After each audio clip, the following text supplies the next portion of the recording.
ஏழை பிள்ளைங்கள் அரசாங்க பள்ளியில படிக்கிற குழந்தைங்களுக்கு அந்த வாய்ப்பை கொடுங்க நாங்க கேக்குறோம். அமைச்சர்கள் முதலமைச்சர் வீட்டுல உள்ளவங்க நடத்துற பள்ளிகள்ல ஹிந்தி சொல்லி கொடுக்கப்படுகிறது.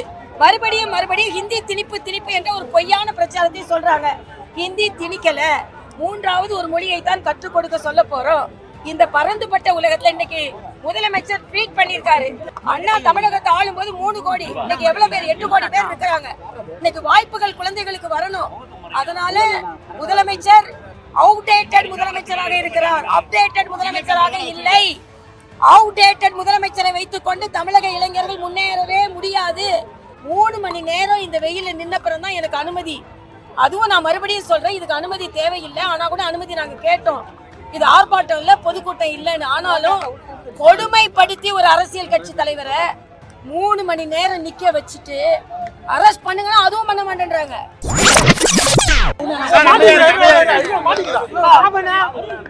ஐயா கொஞ்சம் அமைதியா இருக்கீங்களா? நான் கிளம்புறேன். 3 மணி நேரம் வெயில்ல நின்னதுக்கு அப்புறம் எனக்கு அனுமதி கொடுக்கறாங்க. இது ஆர்ப்பாட்டம் இல்ல, போராட்டம் இல்ல, அமைதியா பாமர மக்களுக்கு நாங்க ஒரே ஒரு கேள்வி. ஐயா சும்மா இருங்க, சிவா சும்மா இருங்கப்பா. ஒரே ஒரு கேள்விதான் நாங்க கேக்குறோம். வசதி படைத்த குழந்தைகளுக்கு 3 கல்வியை கற்றுக் கொடுக்குறீங்க, பணக்கார பிள்ளைங்க படிக்கிறாங்க. ஏழை பிள்ளைங்கள் அரசாங்க பள்ளியில படிக்கிற குழந்தைங்களுக்கு அந்த வாய்ப்பை கொடுங்க நாங்க கேக்குறோம். அமைச்சர்கள் முதலமைச்சர் வீட்டுல உள்ளவங்க நடத்துற பள்ளிகள்ல ஹிந்தி சொல்லி கொடுக்கப்படுகிறது. மறுபடியும் ஹிந்தி திணிப்பு என்ற ஒரு பொய்யான பிரச்சாரத்தை சொல்றாங்க. ஹிந்தி திணிக்கல, மூன்றாவது ஒரு மொழியை தான் கற்றுக் கொடுக்க சொல்ல போறோம். இந்த பரந்துபட்ட உலகத்துல இன்னைக்கு முதலமைச்சர் ட்வீட் பண்ணிருக்காரு. என்னன்னா அண்ணாவின் கொள்கை, அண்ணாவே சொன்னாரு.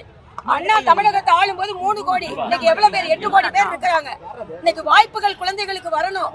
அதனால முதலமைச்சர் அவுடேட்டட் முதலமைச்சராக இருக்கிறார், அப்டேட்டட் முதலமைச்சராக இல்லை. அவுடேட்டட் முதலமைச்சரை வைத்துக் கொண்டு தமிழக இளைஞர்கள் முன்னேறவே முடியாது. இன்னைக்கு அமைதியா ஒரு கையெழுத்து வாங்கணும்னா பொதுமக்கள் நேரடியா வந்தாங்க. பொதுமக்கள் வரலன்னா பரவாயில்ல, பொதுமக்கள் வந்தாங்க. 3 மணி நேரம் இந்த வெயில நின்னப்புறம் தான் எனக்கு அனுமதி. அதுவும் நான் மறுபடியும் சொல்றேன், இதுக்கு அனுமதி தேவையில்லை. ஆனா கூட அனுமதி நாங்க கேட்டோம். இது ஆர்ப்பாட்டம் இல்ல, பொதுக்கூட்டம் இல்லைன்னு. ஆனாலும் கொடுமைப்படுத்தி ஒரு அரசியல் கட்சி தலைவரை 3 மணி நேரம் நிக்க வச்சுட்டு அரெஸ்ட் பண்ணுங்கன்னா அதுவும் பண்ண மாட்டேன்றாங்க. மறியல் பண்ண போறோம்னா அதுவும் பண்ணல. மக்களுக்காக நான் சொல்றேன். அதனால சாமானிய மக்களுக்கு மறுபடியும் சொல்கிறேன், தமிழகத்தில் பாமர மக்களுக்கான சமக்கல்விக்கான எங்களது போராட்டம் தொடரும். எவ்வளவு அடக்குமுறை இருந்தாலும் அதுக்கு நாங்க அடிபணிய மாட்டோம்.